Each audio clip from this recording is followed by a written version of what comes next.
एक साधु भिक्षा लेने एक घर में गए। उस घर में माई भोजन बना रही थी और पास में बैठी उसकी लगभग 8 वर्ष की पुत्री बिलक बिलक कर रो रही थी। साधु का हृदय करुणा से भराया। वे बोले, माता, ये बच्ची क्यों रो रही है? मां भी रोने लगी। बोली, महाराज जी, आज रक्षाबंधन है, मुझे कोई पुत्र नहीं है। मेरी बिटिया मुझसे पूछ रही है कि मैं किसके हाथ पर राखी बांधूं। समझ में नहीं आता कि मैं क्या उत्तर दूं। इसके पिताजी भी नहीं है। साधु ऊंची स्थिति के धनी थे। बोले, हे भगवान, मैं साधु बन गया तो क्या मैं किसी का भाई नहीं बन सकता? उन्होंने बालिका की ओर हाथ बढ़ाया और बोले, बहन, मैं तुम्हारा भाई हूं, मेरे हाथ पर राखी बांधो। साधु ने राखी बंधवाई और लीला नामक उस बालिका के भाई बन गए। लीला बड़ी हुई, उसका विवाह हो गया।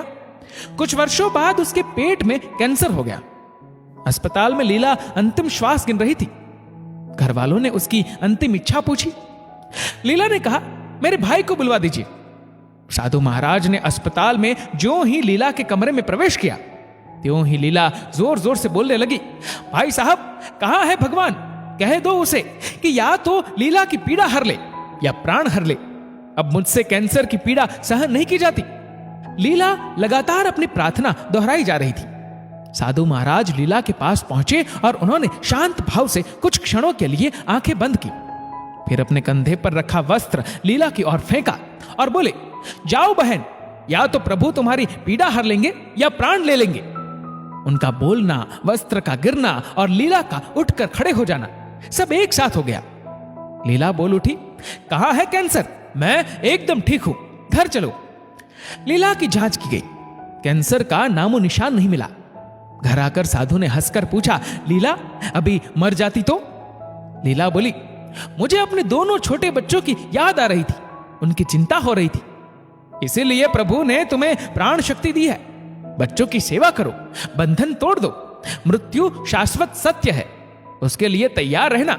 ऐसा कहकर साधु चले गए। लीला सेवा करने लगी। बच्चे अब चाचा चाची के पास अधिक रहने लगे। ठीक 1 वर्ष बाद पुनः लीला के पेट में पहले से जबरदस्त कैंसर हुआ। वही अस्पताल, वही वार्ड, संयोग से वही पलंग। लीला ने अंतिम इच्छा बताई, मेरे भाई को बुलाइए। साधु बहन के पास पहुंचे, पूछा, क्या हाल है? लीला एकदम शांत थी। उसने अपने भाई का हाथ अपने सर पर रखा, वंदना की और बोली, भाई, मैं शरीर नहीं हूं, मैं अमर आत्मा हूं, मैं प्रभु की हूं, मैं मुक्त हूं। कहते कहते ओमकार का उच्चारण करके लीला ने शरीर त्याग दिया। लीला के पति दुखी होकर रोने लगे। साधु महाराज उन्हें समझाते हुए बोले, भैया, क्यों रोते हो?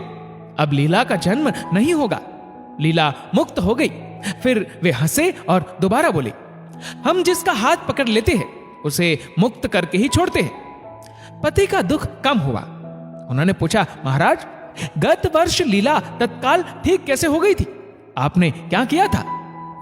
गत वर्ष लीला ने बार बार मुझसे पीड़ा या प्राण हर लेने के लिए प्रभु से प्रार्थना करने को कहा। मैंने प्रभु से कहा, हे भगवान, अब तक लीला मेरी बहन थी, इस क्षण के बाद वह आपकी बहन है, अब आप ही संभालिए।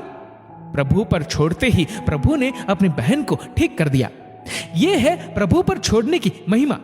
दोस्तों, इस वीडियो को लेकर आपकी क्या राय है, नीचे कमेंट करके जरूर बताएगा। और अगर आपको वीडियो अच्छा लगा हो तो इस वीडियो को लाइक करेगा, शेयर करेगा ज्यादा से ज्यादा लोगों तक। और ऐसे ही और भी इंस्पिरेशनल वीडियोस के लिए सब्सक्राइब करें हमारे यूट्यूब चैनल को और फेसबुक पर फॉलो करें हमारे पेज को। धन्यवाद।